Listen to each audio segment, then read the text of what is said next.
Your party dashes in from the streets at the entrance of the courtyard of the manor itself. That's when the lightning strikes. The shadows give way for a moment, and at the top of the stairs, you see an ogre magi already completing the art.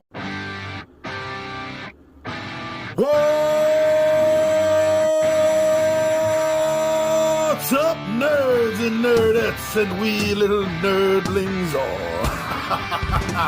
It's your buddy Johnny G for Two Gun Pixie presents Legendary Gaming. Shut up and sit down.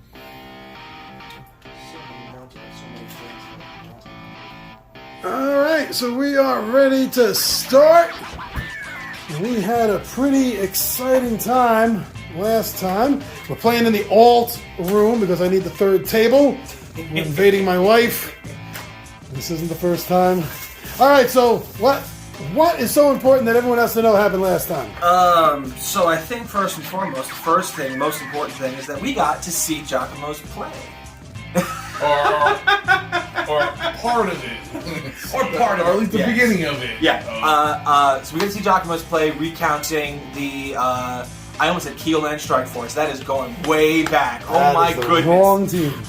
We are going back to the, what did he call us? The Kandahar? The Stone Troop. The Stone Tooth Troop. Stone Tooth Troop. The Stone Tooth Troop, which would be Rinrick, actually with the entire party, because he even mentioned Kyle's character, Thandor. He said something about the elf. The late elf, lad. yes. Very funny to see all that happen. But as the play is going on, we start to notice, there's these shadowy figures. We went back to this part of the show. We don't really know what's going on. Rinrick's having a good old time. He doesn't seem right. Even our archer, who was up in the hot air balloon, observing everything, didn't notice what was going on.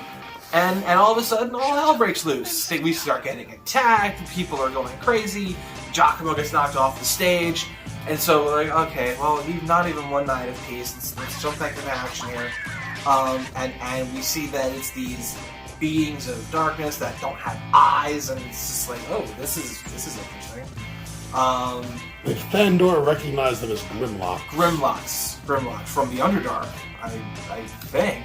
Yeah, and they usually stay in the Underdark, so it's kind of like, why are they here? And this is our second species of Underdarklings that we've encountered, considering those the Dirges? Yeah. The Dirgers in the last adventure? Yeah, the Dirgers in the last adventure. So this is now two of the supposedly non-existent Underdark, not non-existent, but like the rare Underdark races.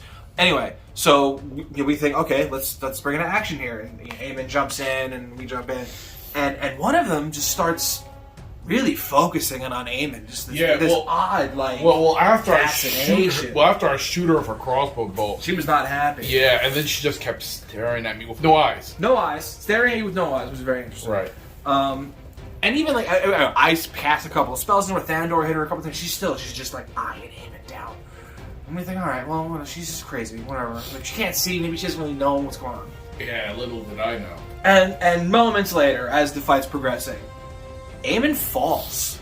Well, first she throws a smoke bomb and disappears like a ninja. She appears behind me, shoves an axe in my back. Yeah. Poison. I saved for poison, but I didn't save for death. Save against death. Turned out she was an assassin. Studied your movements, studied target, and was able to kill you on a sneak attack. Right. Which is exactly what ended up happening. And I died. And you were dead for a good long time. I don't mean a little dead. I was dead. Yeah, like the pin. Oh yeah, the pin. Yes, the pin. The pin. Focus on the pin. There we go. Ha Yeah, you were seeing the fields of. I was in the equivalent of Elysium. I was it. That was there. Until it turns out, basically, the dwarf, my dwarf friend, one of the guardsmen, and another guy, they just kind of the centaur and Malgray, basically just grabbed me, brought me to the blacksmith's place because we had given the blacksmith that armor, Dwarven King's armor, the Dwarven King's armor, as a favor, and that favor turned out. Yeah, because he had like an emergency resurrection scroll that was really for friends and family to pay the debt that he owed us. Yeah, so we're square away with him. We were hoping to leverage that for Hideout, but we'd rather take it for. We'd rather try. I'd rather party live. member. Yes, I'd rather for live. sure. Hey, you got a cool pin. And you got a cool pin out of it too. So you're back, ready to go. We were able to fight off some of the Grimlocks, but the main one, who we later well, I don't know if we actually found out in character, out of character. We're looking for Felga, whose name is on the list. Added to the list. That list is getting pretty large. That list is pretty long. It's like 6 or 7 people long. We can't seem to kill anybody. Yeah, well, after a few, a few interesting happenings where you threw the darkness, so you threw everyone into darkness. Yes. And then there was the other one where you tried to web people. Yes. And you webbed them, but Yes. then of course the webs caught fire and people... Hey, I didn't cast the fire. The fire's there. What happens is what happens. Chaotic good.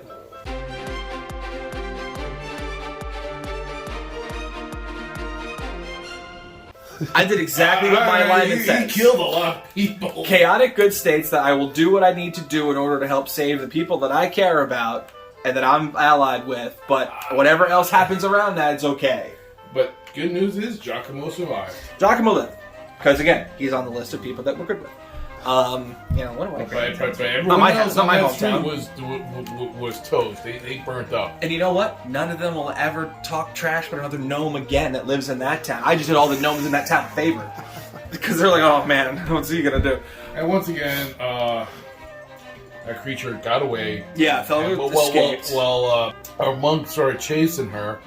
And you were getting chased for a good long time. Oh, I caught up. You were there a couple caught times. up. You were able to get a couple of attacks of opportunity in on her, and she still just kept chugging along. Hurting. And ended up, she ended up running past what ended up being a mimic. Encountered an outhouse mimic who... I can't remember if the door just missed me or if the door hit me in the face. I think it missed you, barely. Yeah, I think it just barely missed me. But for the fun factor, we'll say it hit you in the face. We'll say The door hit you in the face, the tongue missed. the tongue missed, yeah, thankfully. I was able to climb up the building that the outhouse was sort of attached to. I got up to the roof, just trying to give checks to see, like, where's Helga going? Couldn't quite find her. Mimic was trying to get up, so I'm just like, I need to get out of here. Because I'm not fighting that thing. And Thandor and Rimrick turned the corner because we gave pursuit after you took off. Didn't see you, but saw the mimic, so we think, did we just lose another person? Yeah. With what's going on here? But yeah, I think Helga... I did find like a small alley with some trash and some rats in it. Yeah. Not regular rats, not were-rats. But they kind of buzzed off, and I think I found like the sewer grate that I think... Assuming Helga is what used to escape. And then the mimic just kind of dove in, didn't see me, and just jellied into the sewer grate. So now there's a mimic somewhere. Oh, yeah. Underneath the city. Loose in the city, a mimic. A large mimic. Yes. So. And, I don't know if you want to add that. has a fit. Before the attack with the Grimlocks on Giacomo, Has-a-Fit showed up, and he had a few things to tell you guys. Oh yeah, after everything was all said and done, we were kind of regrouping at the tavern, and taking stock of what's going on because we still had 2 of our party members infected with rat lycanthropy. Well, actually, that was the thing. He came in. He gave us Potions. I guess a potion. He turns out managed to fight off the lycanthropy, but unfortunately, I had no such luck. So. I will be eventually squeaking at one point. Well, eventually squeaking unless today's is successful. But before we even get to that point, Has-a-Fit did grace us with his house. Oh yeah, that's right. He gave us the deed to his house. So we do now have a little bit of land. I mean, by little, I mean little, because he's a gnome. So it's a gnome house. So Renrick's very happy because everything's his size. Finally, for once, it's actually his size.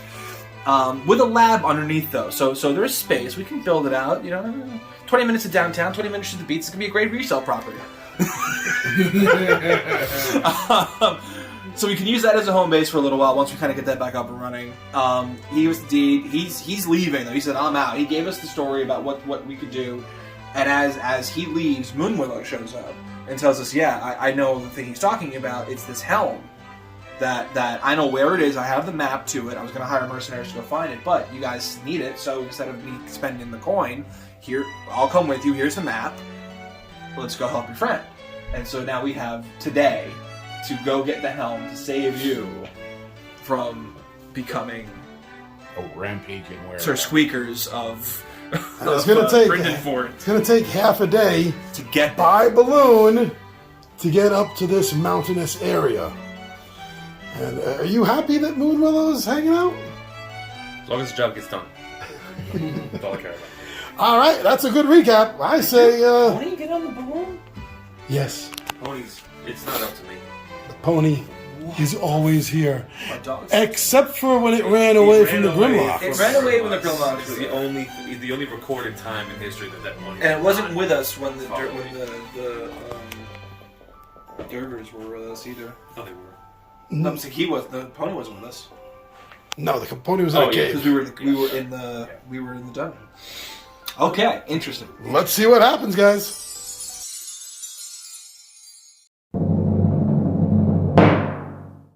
In the realms of yore where tales unfold, I, the incomparable Giacomo bold, king of bards and bard of kings renowned, my melodies through realms resound. Captured by orcs in shadows grim, locked in dungeon light grew dim. Villagers wept in captive plight, yet Giacomo's song retained its light. Commotion stirred, a glimmer neared, hope arose, dispelling fear. In the dungeon's depths, a chance for grace, Giacomo dreamt of freedom's embrace. Battles refrain, a symphony near, rescues echo, dispelling fear. Orcish chains, they tightly cling, but melodies of freedom sing. Then a warrior monk strides in, a martial dance, a fight begins. Vinegar monk, a potent might. Did he prevail by skill or smell so bright? Amidst the clash, a rogue appeared, half-orc blood, relieving fears. Ham-fisted they called him, trips in battle, fate unclear. Then enters he, the besotted swordsman bold, armor-clad in tales untold. Bastard sword a wild ballet, in orcish fray he wades through dismay. Yet hark! The knavish gnome appears, with spells and tricks to conquer fear. Besotted swordsman, now a giant's girth, cut through orcish hordes with newfound mirth. Lo, the nervous necromancer's here, bones at hand, allaying fears. Hiding in shadows, a spectral game, chucking bones like orcish bane. Stone-toothed troop in valor arrayed, orcish hordes before them laid. With sword and spell, a fierce ballet, they carve through shadows, reclaiming day. Giacomo freed the villagers too, from orcish chains, a tale anew. Little late lad, the elf so spry, arriving to laughter, a joyous cry. Did we win, he asks, eyes so wide. Late to battle, yet at the tide. Laughter echoes in victory's wake, the stone-toothed troop in realms to fate the shape. Fate to shape, close enough. Heck yeah! And I was in that one! That was good.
Thank